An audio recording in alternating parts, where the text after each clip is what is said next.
I'm not going to say it all over again. Okay, all right, so public policy. So inside of your book, you guys have got a very amateur kind of clip art thing, but what it's going to do is it's going to walk you through the American political system, okay? The first thing I notice when I look at the American political system model is that it never ends.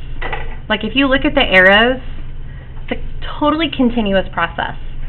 I think that's why sometimes people hate government, because seems like there's never a resolution. You know, it's just like always going on and on and on. But to me, I think that's why I love it, because in essence, it's almost like sports. You know, like you have a Super Bowl, you have somebody wins, but then it starts back up again the next year. The difference is it affects people's livelihood. Well, I guess the Super Bowl affects people's livelihood too, potentially, right? So let's just kind of work through and under our study next week in Unit 2. We're going to start right here with participants. And when we talk about participants, those are just whoever it is that basically is going to like offer some kind of ideas in our political system. You can participate as an individual. Okay? Or you can participate as a member of a group. But let's talk about what I actually mean there. As an individual, like I can participate as Shannon Rosenfeld as a voter. Right? That's the most common thing that people in America will do. They'll vote. I can participate by donating money to a political candidate. I can participate by putting a bumper sticker on my car. I can participate by protesting outside of a courthouse. I can participate by committing acts of terrorism to try to make a statement about what happens to the American government, or how I feel about the American government. All of those things are ways to participate. Some of them are recognized as legitimate, like that's a good idea. Some of them are illegitimate, right? Affect or change the system. I could run for public office. I could campaign and try to affect and provide some kind of input or feeling. I could be an office holder and still somehow participate as an individual, but what we're doing there is we're trying to provide some kind of thoughts, feelings, ideas, okay? In terms of group here, what we're talking about is not a formal group, but like a group that you identify with. Like if you were to describe yourself, think about the things you would use to describe yourself. Gender, ethnicity, education, part of the country you're from. For some of you it's religion, ultimately profession, marital status. All of those things like affect the kind of inputs you're going to put out there. So like today, like as a married mother, my inputs are probably different than they were 20 years ago when I was sitting in your room, in your seat. I wasn't in your room. Sitting in your seat, right? Because those are going to affect the inputs. And there's some commonalities. You know, not every, like... Okay, so what's funny, bro? Yeah. Not every mom is going to vote the same way or have the same input, but there do tend to be like some commonalities of inputs and things we're going to put out there, okay? So inputs are just our thoughts, our feelings, what is the proper role of government. So if you think about that's up for approval in front of the Senate, people have pretty strong feelings about that, right? And so they're out there trying to communicate those to their senators. We're having rallies and protests and phone calls, and all of this information is being put out there. A little frozen. In our country, inputs are not communicated typically directly, but rather they're communicated through linkage institutions. Those are just the things that connect us to our government. Okay, so we don't directly talk to government. We usually think that talking through these, it makes your voice louder and better heard. Okay, so when you look at the terrible pictures, can you figure out what they are? Okay, so political parties are one linkage institution. Good. Elections. Creepy guy is the media. Okay.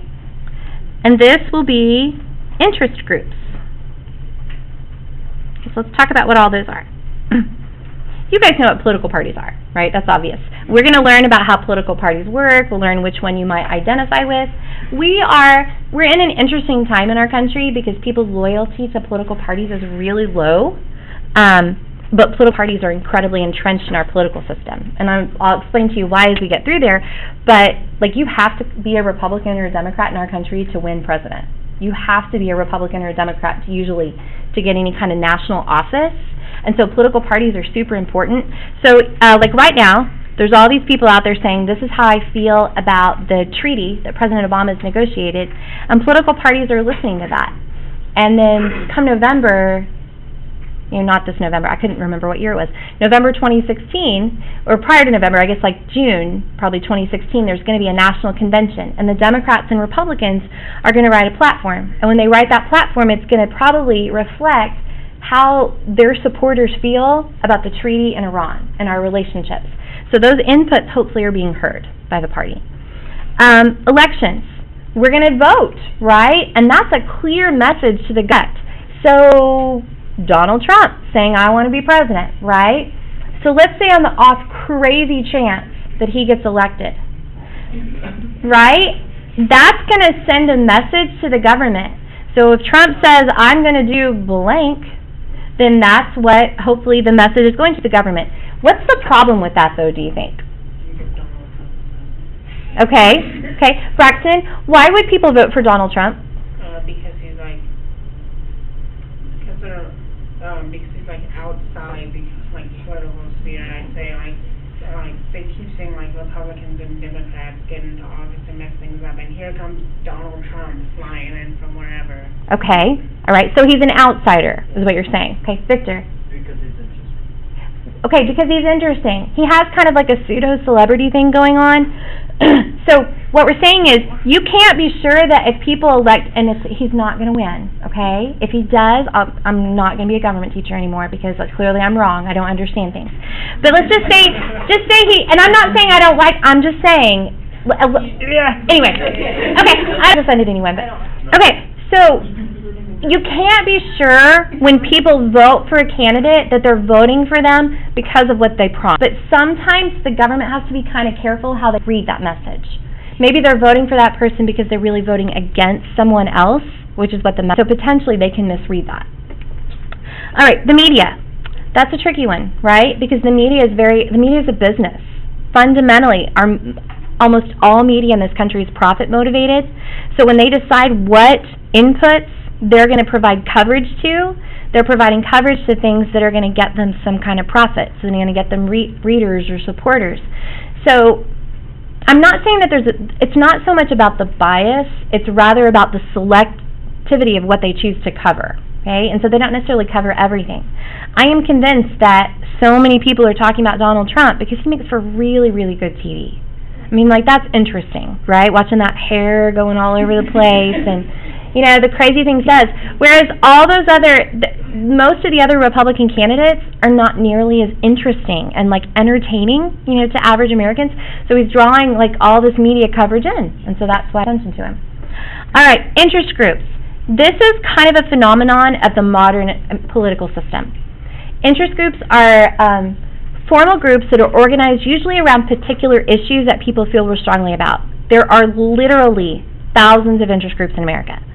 National Rifle Association, Mothers Against Drunk Driving, the American Association of Retired People, the Association of Texas Professional Educators, the United Way, labor unions. I mean, it's crazy.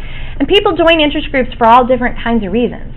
Sometimes they join because of the policy, sometimes they join because they can put it on their resume, but regardless, interest groups tend to be more focused on policy, and so for a lot of people that's more interesting. I always think about somebody like my husband.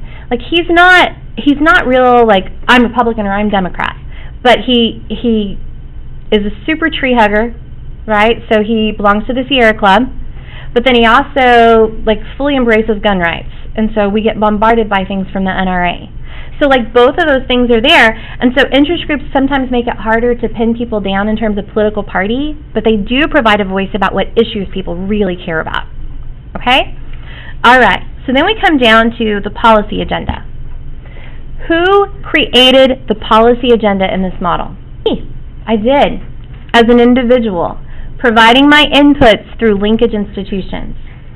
I, in a democratic form of government, I'm telling the government what I care about. Who doesn't create the policy agenda in America? Canada. Look at our model, Braxton. I don't see the word Canada on there anywhere. The government. The government, thank you, Pedro. The government doesn't create it, and I think that's an important thing all to say it. Government does not create the agenda. And I know that's a weird thing for you to say because we are so socialized to think that government's like pushing everything on us. That doesn't mean that individuals like that are in public office can't provide inputs through their political party or through the media to help to shape the agenda. President Obama, as an individual, really feels strongly about the treaty. So he is trying to drum up media support. He is using his party support. He is looking at interest groups. He focuses on electoral support to try to shape that. So as an individual he did, but it's not the government that created it. And I know that that seems like a very narrow distinction, but most of it comes from us. Now what we care about might be influenced by those things. You know, the fact that I care about immigration policy might be influenced by the fact that the media talks about it all the time, and that's what they put out there. But ultimately, this policy agenda then has been created by us. So what's going to happen is that the agenda is going to be shaped, okay? There's recognition that there's an issue. The agenda is going to be shaped, and then the next step is for government to do something, okay? Alexis, what do you think is going to come into play with whether or not the government, like, what the government does? Like, what kind of factors?